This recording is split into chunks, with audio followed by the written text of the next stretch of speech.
Okay guys, so yesterday we just got release 2 of Ultimate Legends in Madden 25 Ultimate Team. Let's run through which cards are actually worth picking up. Okay guys, and the 93 overalls for these cards, like the hero cards for these sets, are actually out of position, so we're not going to be talking about those. But starting off with the champions, we've got 96 overall Kevin Mawai.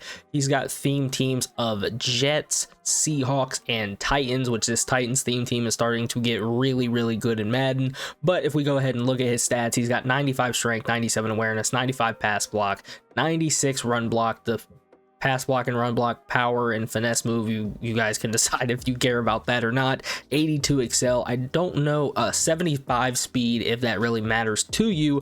But the really good thing about these Ultimate Legends cards that are going to make them really good every week is that they get 2 custom ability buckets in the end, or 2 discounted ability buckets, I should say. So for Kevin Mawai, his discounted ability buckets are going to have All Day for 0, Linchpin for 0, Post Up for 0, and Identifier for 0. Now this identifier ability is very good. Some cards actually have this ability called Omniscient, which is a combination of identifier and I can't remember what the ability is actually called, but it also lets you see which players are blitzing on 3rd and 4th down. It combines both of them, but just having identifier is very good on your guy, especially because a lot of people are running that a lot of different loot blitzes, and it could be very beneficial for you to see pre-snap where they actually are lined up. But if I had him, I would be running post up. I mean, I don't really feel like any kind of crazy way about Linchpin. All Day is pretty good, especially with people running those 3-down lineman sets. So in my opinion, running post up on him and identifier, if you don't have it on another player, could be very beneficial. And honestly, for this card, we're going to go ahead and just look at the price in the video. That way you guys can see what he is currently selling for. He's around 500k, 550k. In my opinion, this is going to be one of, if not the best centers in the game. So Kevin Mawai, I would say, is worth picking up in Madden 25. Okay guys, then the next card is going to be this 96 overall defensive tackle Vince Wilfork. Big boy right here, 6'2", 325 if that matters to you. 78 speed, which is really bad for a defensive lineman. 95 block shed, 92 power move, only a 60 finesse move, which is not great. He's going to be coming in with these discounted, or I guess I'll just show you the theme teams first. Patriots and Texans, only 2 theme teams there. Does get left end, right end alternate chemistries, but for his discounted buckets, he gets goal line stuff for 0, reach elite for 0, defensive rally for 0, and double or nothing for 1, which double or nothing is probably the best organic pass rush ability in the game. But goal line stuff, I mean, that's not too bad either.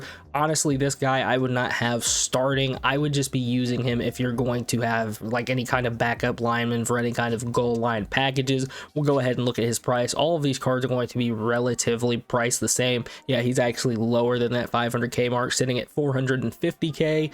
Vince Wilfork for 450k, unless you're like a really big Patriots or Texans theme team homer where you want it to be 100% accurate, I would stay away from Vince Wilfork and picking him up. Okay guys, then the next Ultimate Legend that dropped is going to be this 96 overall strong safety Ken Houston. He's going to be coming in with 96 speed base, 97 excel, 92 man coverage, 95 zone coverage, 93 hit power. So he's going to be laying the boom. He's also 6'3", only 197 pounds, but like I said, 6'3". Where's his block shed? Because I wanted to make sure I checked that. He has 95 change of direction, which is nice, so he'll be able to get them hips open and everything. But 84 block shed, not necessarily the greatest, but it's definitely serviceable at safety. He's going to be coming in with, again, Titans theme team and Washington Commanders theme team, which is pretty good. Free safety, alternate chemistry there for his position. And then his discounted buckets are going to have pick artist for 0, mid zone for 1, secure tackler for 0, and deep in zone KO for 0. Now, this secure tackler ability is starting to become more and more valuable. We've already seen one running back, that being Marcus Allen, the 78 overall trophy player that upgraded to 97, drop with angry runs chemistry, or angry runs ability in the game that's unstoppable, so it's always on. And secure tackler is really the only way to kind of stop that. But on this card anyways, since you can actually go ahead, I believe, and you can get secure tackler in another ability bucket if I'm not mistaken. Oh, it was just right here for 1 AP. So I would honestly run pick artist for 0 and mid zone KO for 1 on him anyways, because this would usually cost 3, this would usually cost 2. So instead of paying 5 AP for it, you'd be paying 1 AP, and then you could throw another 1 AP on him for secure tackler if it really matters to you right now. It's just kind of future proofing for this card that he gets it for either 1 or 0. And then going ahead and taking a look at Ken Houston's price, he's selling for 440k. So again, just around that 440k mark for these cards. And for him, honestly, especially with it being on one of the best theme teams in the game currently because of another card that dropped during this release, I would say that Ken Houston is a go, and I would go ahead and cop him if you have the coins.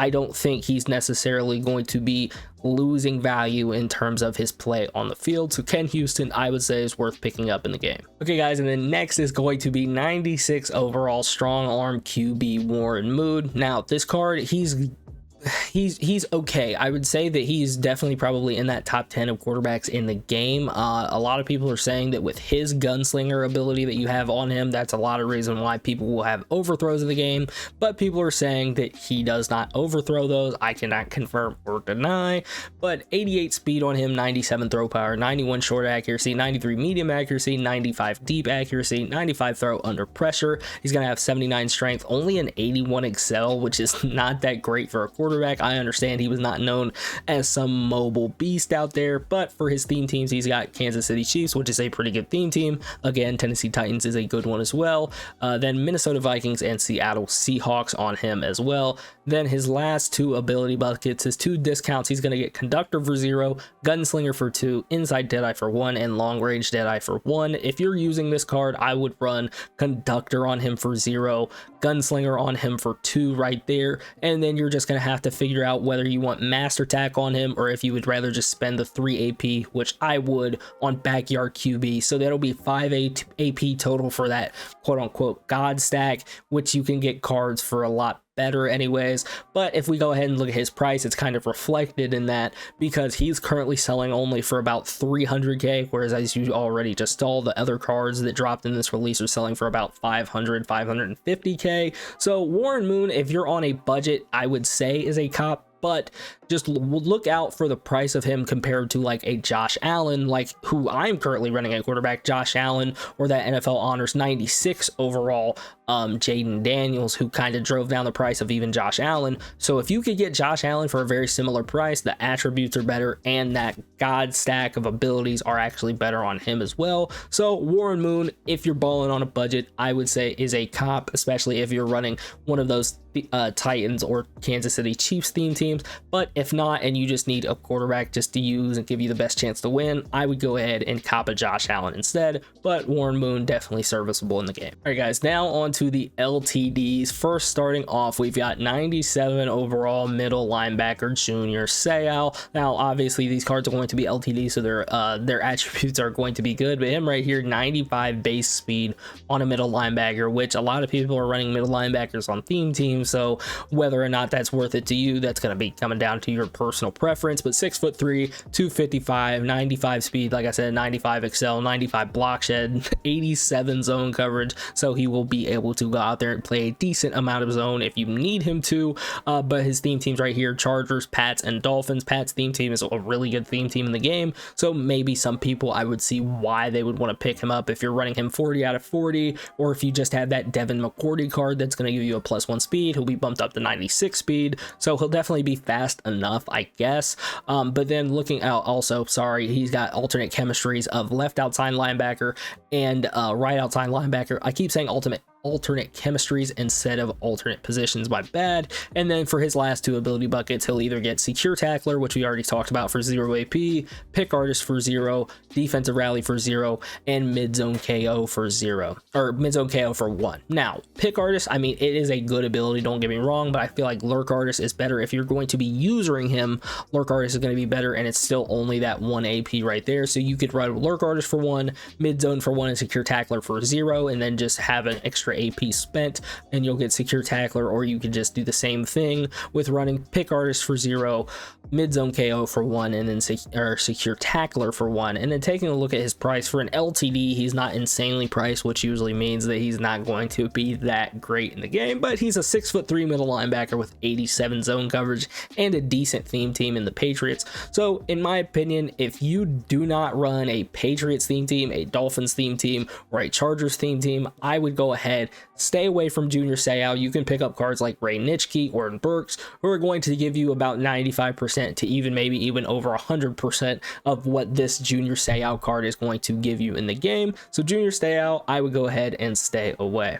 Alrighty guys, and then the last card that dropped this weekend is 97 overall Randy Moss. Now, I'm going to tell you whether or not he's worth it, not based off of price, but just based off of the player, because, I mean, he's an LTD. He's ridiculously priced. I guess I can't really tell you that he's not worth it or worth it without factoring in the price, but right here, 6'4", 210, 98 speed. He is the fastest base speed receiver in the game. 98 jump, 98 spec catch, 93 short route running, 95 medium route running, 98 deep route running. He's gonna, like I already said, 6'4", 210. And then if we go ahead and take a look at the theme teams right here, Vikings, Raiders, Niners, Pats, and then that Tennessee Titans theme team, which when we talked about earlier with like Ken Houston, Warren Moon, why they were really good on the Titans theme team, it's because now you have a 6'4", 99 speed receiver on that team, and you only have to use 20 out of 40 of the Titans to get it. Now, the problem with that is going to be he is quite expensive, which we'll see in a second, but for his ability buckets, if you care about those on a receiver,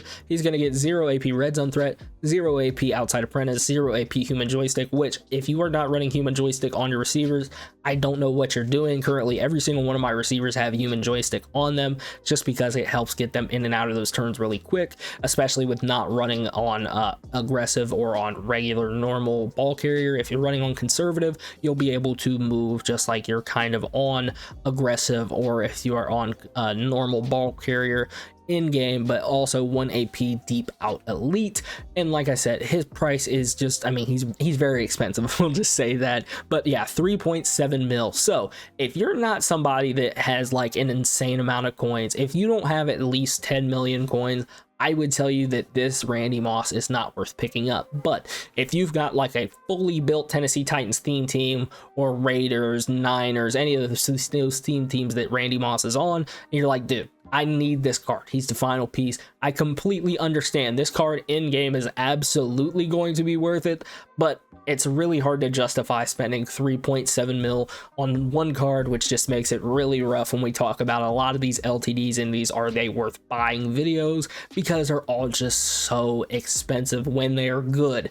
And I think honestly you can kind of get the same production or similar anyways out of a theme team upgraded wide receiver. What I mean by that is if we go ahead and take a look at some of the cards I've got this 97 speed base anyways, Devontae Smith, but he's on an Eagles 40 out of 40 theme team, so he's already going to be that 99 speed. Now, is he going to be 6'4", 210 pounds? No, but AJ Brown right here, he is a 97 speed, which if you ran Randy Moss base, Randy Moss is obviously still going to be a little bit faster, but he's not, I mean, you're not really going to see that major of a drop off there between those receivers. And then also I'm running Xavier Worthy, who's probably still the best budget wide receiver in the game, just because I think now you could probably get him for under 300k, and he's going to be 97 speed base, 98 speed if you're running a Chiefs 20 out of 40, and 99 if you're running him Chiefs 40 out of 40, which is still a good theme team in the game. So I would say Randy Moss is not worth picking up, but if you end up picking him up, you will definitely see that in game he is worth it, but for that price it's just really hard for me to justify telling you guys to go out and buy him. So that's been all of the Ultimate Legends that dropped this weekend. Let me know which card was your favorite down below and which card you guys actually think is the worst out of this drop. But that's been all from everyone at Nemico. I'm out. Peace.